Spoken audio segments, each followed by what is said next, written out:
Hello everyone, a very very good morning to all of you. नमस्कार दोस्तों, स्वागत है हमारे सरकारी परीक्षा के इस डेली करंट अफेयर्स वाले सीरीज में आपका। दोस्तों आज भी मैं आपके साथ डेली करंट अफेयर्स से रिलेटेड कुछ इंपॉर्टेंट एमसीक्यूज और कुछ एडिशनल इन्फॉर्मेशन डिस्कस करने वाला हूं। तो कोशिश कीजिएगा कि वीडियो को लास्ट तक जरूर देखें और जो भी इंफॉर्मेशन मैं आपको यहाँ पे प्रोवाइड कर रहा हूँ उसकी एक शॉर्ट नोट आप बनाते चले, ताकि आपके आने वाले एग्जाम्स के लिए ये इंफॉर्मेशन आपके लिए क्विक रिविजन का काम कर सके। दोस्तों जैसा कि आपको पता ही है कि मैं हमेशा इस वीडियो को आगे बढ़ाने से पहले एक मोटिवेशनल कोट आपके साथ डिस्कस करता हूं। तो मैं आज भी आपके लिए एक बहुत ही इंपॉर्टेंट मोटिवेशनल कोट लेकर आया हूं। हमारा आज का मोटिवेशनल कोट है, you can not change your future but you can change your habits and surely your habits will change your future. जी, आप अपना भविष्य को बदल नहीं सकते हैं, लेकिन आप अगर आज अपने हैबिट्स को सुधारते हैं तो वो अच्छे हैबिट्स आपके आने वाले भविष्य को बदल सकते हैं। जी हाँ दोस्तों, आप अपने भविष्य के लिए आपको आज ही मेहनत करनी पड़ेगी, आपको आज ही अपने अंदर इम्प्रूवमेंट लानी पड़ेगी, तभी आपका होने वाला जो भविष्य है वो काफ़ी सुनहरा होगा। इस मोटिवेशनल कोट को अपने डेली लाइफ में जरूर इंप्लीमेंट कर लेंगे। और बढ़ते हैं हम अपने इस डेली करंट अफेयर्स वाले सीरीज में फर्स्ट क्वेश्चन की ओर। National technology day 2022 is celebrated on which of the following day? निम्नलिखित में से किस दिन राष्ट्रीय प्रौद्योगिकी दिवस 2022 मनाया गया है? हमारे ऑप्शन है, ऑप्शन ए 28 फरवरी यानी कि 28 फरवरी, 11 मई यानी कि 11 मई, 10 नवंबर यानी कि 10 नवंबर और 10 मई यानी कि 10 मई। आपको बताना है कि नेशनल टेक्नोलॉजी डे 2022 इनमें से किस डेट को सेलिब्रेट किया गया है। चलिए सही जवाब मैं बताता हूं आपको। सही जवाब है ऑप्शन बी, जो कि है 11 मई यानी कि पिछले दिन ही। ये नेशनल टेक्नोलॉजी डे हमारे देश में इसलिए सेलिब्रेट किया जाता है ताकि हमारे देश के जो भी साइंटिस्ट या रिसर्चर्स या जो इंजीनियर्स हैं उनका हमारे देश के प्रति क्या क्या योगदान रहा है उनको ऑनर करने के लिए यह दिन मनाया जाता है। और बेसिकली यह दिन जो है वो 1998 में पोखरण में हुए न्यूक्लियर टेस्ट के याद में भी मनाया जाता है, क्योंकि यह वही दिन है जिस दिन 1998 में पोखरण में भारत ने पहला न्यूक्लियर टेस्ट किया था। और साथ ही साथ जो है इस दिन जो है भारत ने जो है पहला जो है इंडिजिनस एयरक्राफ्ट हंसा 3 का भी जो है भारत को समर्पित भी किया था। और इसके साथ जो है सरफेस टू एयर मिसाइल, जो मारने वाली जो मिसाइल है सरफेस से एयर, जिसका नाम है त्रिशूल, इसका भी जो है भारत देश को समर्पित किया गया था। इसलिए ये डे जो है काफ़ी ज़्यादा इम्पॉर्टेंट है। जैसा कि आपको मैंने अभी बताया है कि भारत में जो न्यूक्लियर टेस्ट किए गए थे पोखरण में, वो जो है डॉक्टर एपीजे अब्दुल कलाम के गाइडेंस में किए गए थे। और उस समय के जो हमारे भारत देश के प्रधानमंत्री थे वो अटल बिहारी वाजपेयी थे। तो दोस्तों ये दिन हमारे लिए काफ़ी ज़्यादा इम्पॉर्टेंट इसलिए है क्योंकि यह दिन जो है हमारे देश को ये बताता है कि हमारे देश के जो इंजीनियर्स हैं, हमारे देश के जो साइंटिस्ट हैं, उन्होंने हमारे देश के लिए क्या क्या योगदान दिया है। बढ़ते हैं अपने नेक्स्ट क्वेश्चन की ओर। देखते हैं हमारा अगला सवाल।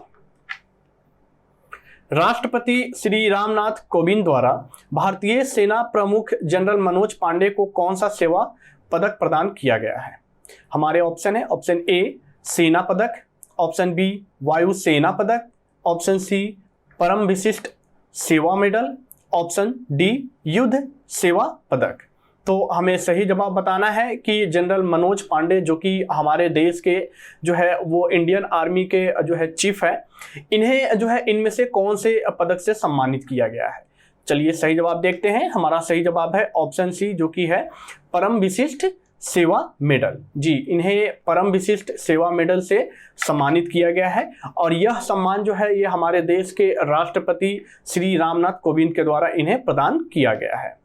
अगर हम जनरल मनोज पांडे जी की बात कर ले तो general Manoj Pandey ji Indian army के ऐसे पहले इंजीनियर हैं जिन्होंने चीफ ऑफ आर्मी स्टाफ का पद सुशोभित किया है। और ये जो है चीफ ऑफ आर्मी स्टाफ का पद इन्होंने जो है वो 30 अप्रैल को ग्रहण किया था हमारे देश के 29th chief of army staff के रूप में। अभी हाल ही में हमारे देश के प्रेसिडेंट श्री रामनाथ कोविंद के द्वारा 14 PVSM यानी कि परम विशिष्ट सेवा मेडल से और 4 उत्तम युद्ध सेवा मेडल्स और 24 अति विशिष्ट सेवा मेडल से हमारे देश के होनहार लोगों को सम्मानित किया गया है। आगे बढ़ते हैं, देखते हैं हमारा अगला सवाल। Which of the following santoor maestro has been passed away recently? निम्नलिखित में से किस संतूर वादक का हाल ही में निधन हो गया है?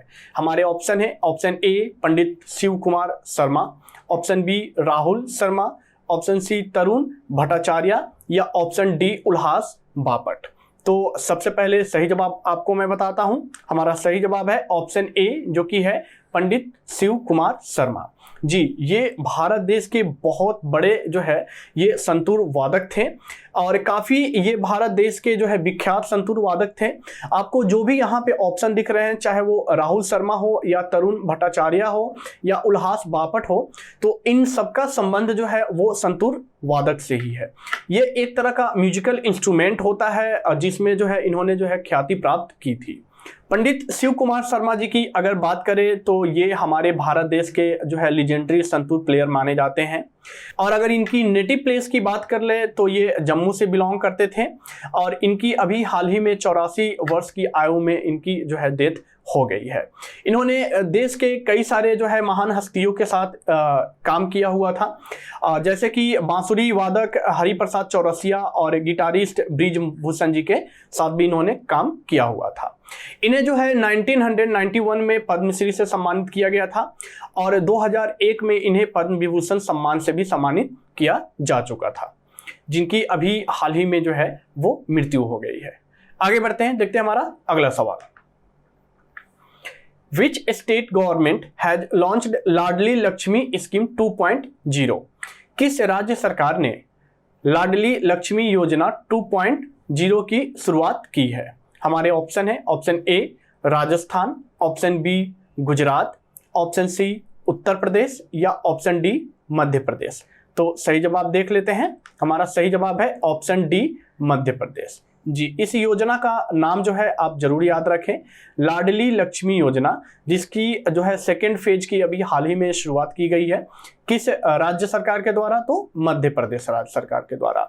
और बेसिकली ये एक ऐसा मध्य प्रदेश राज्य सरकार के द्वारा योजना लाया गया है जिसमें जो मध्य प्रदेश राज्य के जो गर्ल चिल्ड्रेन है, यानी कि जो छोटी बच्ची है, जो लड़कियां हैं, उनके लिए बेसिकली यह योजना जो है मध्य प्रदेश सरकार के द्वारा शुरू किया गया है, ताकि उनके जन्म से लेकर उनके मैरिज तक जो भी पढ़ाई या उनके विवाह में जो भी खर्चे होंगे, इस खर्चे से रिलेटेड यह योजना जो है मध्य प्रदेश सरकार के द्वारा शुरू किया गया है। इसे सबसे पहले 2007 में शुरू किया गया था और अभी इसकी जो है सेकेंड फेज को जो है फिर से शुरू किया गया है। अगर हम इस स्कीम की बात कर ले तो इस स्कीम में जो है गर्ल चाइल्ड को उसके बर्थ से लेकर मैरिज तक जो है वो फाइनेंशियल असिस्टेंट प्रोवाइड किया जाता है, यानी कि कुछ रुपए जो है इनको प्रोवाइड किए जाते हैं इंस्टॉलमेंट के रूप में। जब जब इनकी पढ़ाई में अगर ज़रूरत पड़ेगी तो उस रुपए का ये यूज कर सकते हैं, या इनकी अगर मैरिज के वक्त अगर कुछ रुपए की ज़रूरत पड़ती है तो भी इस रुपए को वो अपने मैरिज के रूप में यूज कर सकती हैं। तो इस योजना को अभी जो है हाल ही में मध्य प्रदेश राज्य सरकार के द्वारा शुरू किया गया है। आगे बढ़ते हैं, देखते हैं हमारा अगला सवाल। Which state has set to become the first state to offer breakfast along with midday meals for government primary school students? कौन सा राज्य सरकारी प्राथमिक विद्यालय के छात्रों के लिए मध्याह्न भोजन के साथ साथ नाश्ते की पेशकश करने वाला पहला राज्य बन गया है? हमारे ऑप्शन है, option A Uttar Pradesh, option B Telangana, option C Tamil Nadu या ऑप्शन डी पंजाब। तो सही जवाब मैं बताता हूं आपको, सही जवाब है ऑप्शन सी तमिलनाडु। जी, तमिलनाडु गवर्नमेंट के द्वारा अभी हाल ही में तमिलनाडु राज्य के जितने भी सरकारी प्राथमिक विद्यालय हैं उनमें पहले मिड डे मील प्रोवाइड किए जाते थे, अब मिड डे मील के साथ साथ उन्हें ब्रेकफास्ट भी प्रोवाइड किए जाएंगे। इसकी अनाउंसमेंट जो है वो तमिलनाडु के सीएम एमके स्टालिन के द्वारा किया गया है और अभी जो है इसकी फर्स्ट फेज लॉन्च की गई है, जो कि वहाँ के कॉरपोरेशन या म्यूनिसिपैलिटीज या रिमोट विलेजेस में इसकी शुरुआत की गई है। धीरे धीरे इसे पूरे तमिलनाडु राज्य में जो है एक्सपैंड किया जाएगा और इसके साथ ही जो है तमिलनाडु राज्य देश का ऐसा पहला राज्य बन गया है जहाँ पे मिड डे मील के साथ जो है ब्रेकफास्ट जो है सरकारी प्राइमरी स्कूलों में दिया जाएगा। आगे बढ़ते हैं, देखते हैं हमारा अगला सवाल। Which railway zone has introduced a foldable baby berth on train to support mothers. माताओं को सहारा देने के लिए किस रेलवे जोन ने ट्रेनों में फोल्डेबल बेबी बर्थ की शुरुआत की है? हमारे ऑप्शन है, option A central railway, option B eastern railway, option C northern railway या ऑप्शन डी साउदर्न रेलवे। तो आपको यहाँ पे सही जवाब बताना है कि इनमें से किस रेलवे जोन के द्वारा अभी हाल ही में ट्रेनों में जो है वो एक जो कोच होते हैं उसमें जो बर्थ होते हैं उस बर्थ के साथ एक ऐसा बर्थ अटैच किया गया है जिसमें जब कोई माँ अपने बच्चे के साथ ट्रेवलिंग कर रही है तो वो बर्थ जो है उस बच्चे के लिए जो है प्रोवाइड किया गया है ताकि माँ जो है अपने बच्चे के साथ जो है सुरक्षित तरीके से उस बर्थ पे ट्रेवल कर सके। तो सही जवाब देखते हैं, सही जवाब है ऑप्शन सी नॉर्दर्न रेलवे। जी, नॉर्दर्न रेलवे जोन के द्वारा ये सबसे पहले जो है ट्रेनों में ये सुविधा प्रदान की गई है। अगर हम इसकी बात कर ले तो इसमें ये एक जो है अटैच किए गए हैं बर्थ, यहाँ पे जो है ये कॉमन बर्थ होते हैं किसी भी ट्रेनों में और ये जो बर्थ अटैच किए गए हैं यही है बेबी बर्थ। यानी कि अगर कोई जो है माँ अपने बच्चे के साथ ट्रेवलिंग कर रही है तो उस बच्चे को अपने साथ जो है यहाँ पे सुला सकती है। इससे जो है इस माँ और बच्चे को दोनों अच्छे तरीके से यहाँ पे सुरक्षित रूप से ये सो सकते हैं। और अभी जो है इसकी शुरुआत जो है अभी जो है नॉर्दर्न रेलवे जोन के द्वारा की गई है जिसमें लखनऊ मेल में ये फैसिलिटी दी गई है जो कि लखनऊ से नई दिल्ली के बीच में चलती है और इसके लिए जो है कोई भी एक्स्ट्रा फेयर की जो है वो चार्ज नहीं रखा गया है। बहुत बड़ी जो है ये कदम उठाए गए हैं रेलवे के द्वारा क्योंकि कई बार ऐसे होते हैं कि जो माँ अपने बच्चे के साथ ट्रेवलिंग कर रही होती है तो सीट के छोटे होने के कारण जो है उन्हें काफ़ी दिक्कतों का सामना करना पड़ता था। आगे बढ़ते हैं, देखते हैं हमारा अगला सवाल। What is the name of mascot of the 4th Khelo India youth games? चौथे खेलो इंडिया यूथ गेम्स के शुभंकर का नाम क्या है? हमारे ऑप्शन है, ऑप्शन ए फुआ, ऑप्शन बी रोनी, ऑप्शन सी बिल्ली बफेलो या ऑप्शन डी धाकड़। तो सही जवाब बताते हैं, सही जवाब है ऑप्शन डी जो कि है धाकड़। जी, चौथे खेलो इंडिया यूथ गेम्स इसके शुभंकर का नाम धाकड़ रखा गया है और इसकी जो अनाउंसमेंट की गई है वो हमारे देश के खेल मंत्री अनुराग ठाकुर के द्वारा की गई है। और इसके साथ साथ जो है एक चौथे जो है खेलो इंडिया यूथ गेम्स के लिए एक लोगो और जर्सी का भी जो है अनावरण किया गया है इनके द्वारा। और ये जो गेम्स होने वाले हैं ये पंचकुला, चंडीगढ़, शाहबाद, अंबाला और दिल्ली में होने वाले हैं और इसका आयोजन जो है वो 4 जून से 13 जून के बीच में होने को है। ये है जो है मैस्कट जिसका नाम अभी धाकड़ इन्होंने जो है इस मैस्कट का नाम दिया है। आगे बढ़ते हैं, देखते हैं हमारा अगला सवाल।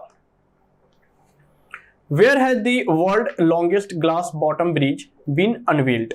दुनिया के सबसे लंबे कांच के बने पुल का अनावरण कहाँ किया गया है? आपने ग्लास ब्रिज जो है काफ़ी जगहों पे आपने देखा होगा या उसका नाम सुना भी होगा, लेकिन अभी हाल ही में दुनिया का सबसे बड़ा जो है वो ग्लास ब्रिज का जो है अनावरण किया गया है।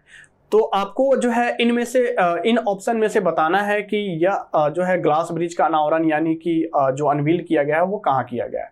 हमारे ऑप्शन है, option A China, option B Vietnam, option C Japan या ऑप्शन डी इंडिया। तो सही जवाब बताते हैं, सही जवाब है ऑप्शन बी वियतनाम। जी, वियतनाम में दुनिया का सबसे बड़ा कांच के बने पुल का अनावरण किया गया है। ये वो पुल है जो जिसे ग्लास ब्रिज के रूप में जाना जाता है। इस पुल पे आप जब चढ़ेंगे तो आपको जो है नीचे की व्यू भी आपको दिखती है। और बेसिकली ये जो पुल का जो है उद्घाटन किया गया है ये कहाँ किया गया है? वियतनाम में। और वियतनाम्स बैक लॉन्ग पेडेस्ट्रियन ब्रिज इसका नाम दिया गया है। वहाँ के लोकल जो नाम इसे दिए गए हैं वो व्हाइट ड्रैगन दिए गए हैं। इसकी अगर जो लंबाई की बात कर ले तो 632 मीटर की कुल इसकी लंबाई है यानी कि 2073 फीट की लंबाई है। और जो नीचे से इसकी जो हाइट है, जो नीचे में जंगल है और इस जंगल से इसकी जो हाइट है वो 150 मीटर यानी कि 492 फीट की हाइट है। और इस ब्रिज की अगर बात कर ले तो इस ब्रिज में ये जो ग्लास यूज किए गए हैं ये 3 लेयर टेम्पर्ड ग्लास यूज किए गए हैं जो कि 1.5 इंचेस मोटे हैं। और इस पे जो है एक बार में 450 लोग जो है ये इस पे यात्रा कर सकते हैं या इस पे जो है टहल सकते हैं। इससे ज़्यादा की कैपेसिटी इस ब्रिज की नहीं रखी गई है। आगे बढ़ते हैं, देखते हैं हमारा अगला सवाल। Which country has given the name of cyclone आसानी which is forming in the Bay of Bengal? Bengal की खाड़ी में बन रहे चक्रवात आसानी का नाम किसने दिया है? हमारे ऑप्शन है, option A Bangladesh, option B India, option C Sri Lanka या ऑप्शन डी इंडोनेशिया। जी, जब भी कोई समुद्र में चक्रवात आता है तो जो है हमारे पड़ोसी देश के द्वारा उस चक्रवात का नाम दिया जाता है। तो आपको बताना है कि किस देश ने जो है अभी जो हाल ही में चक्रवात जो है आया है जिसका नाम आसानी दिया गया है, उसको यह नाम किस देश ने प्रोवाइड किया है। हमारे ऑप्शन तो आपको मिल ही चुके हैं, चलिए सही जवाब बताते हैं। सही जवाब है ऑप्शन सी, जो कि है श्रीलंका। जी, श्रीलंका के द्वारा ये नाम दिया गया है। जो अभी बे ऑफ बंगाल में ये जो है बन रहा है ये साइक्लोन, और ये साइक्लोन जो है अब बंगाल और उड़ीसा को जो है वो वहाँ तक भी पहुँच चुका है। और इस साइक्लोन का जो नाम जो दिया गया है वो श्रीलंका के द्वारा ये दिया गया है आसानी, और इसका मतलब होता है रैथ, यानी कि इसका मतलब होता है क्रोध, गुस्सा।